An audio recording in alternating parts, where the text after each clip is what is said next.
রাহি রাহুলকে খেয়ে নিতে বললে রাহুল বলে, কেন? আমি তাড়াতাড়ি সুস্থ হয়ে গেলে তুমি এখান থেকে আমায় ছেড়ে চলে যাবে, তাই তো?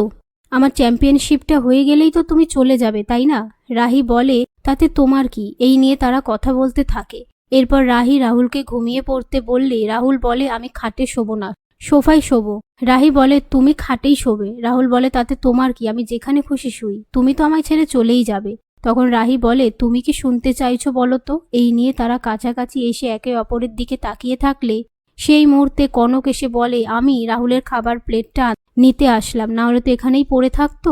তখন রাহি বলে, আমাকে দিন, আমি রেখে আসছি। কনক বলে, তুমি আমার অনেক উপকার করেছো, আর করো না। এই বলে সেখান থেকে চলে যাওয়ার পর রাহুল আবারও বলে, আমি সোফায় শোবো, কিন্তু রাহি রাহুলকে সোফায় শুতে দেয় না, আর অনেক জোর করায় রাহুল রাজি হয় খাটে শুতে। তারপর তারা দুজনে শুয়ে পড়ে।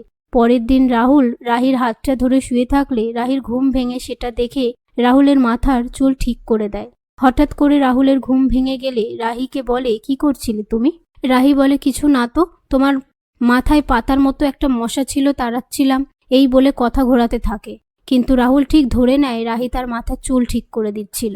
এসব কথার মধ্যে আবারও কথা ওঠে রাহুল রাহিকে ছেড়ে তাড়াতাড়ি চলে যাবে, সেই নিয়ে রাহুল ঝগড়া করতে থাকলে রাহি বলে, আমার বেশি তাড়া ছিল, তোমার তাড়া ছিল না আমার থেকে মুক্তি পাওয়ার?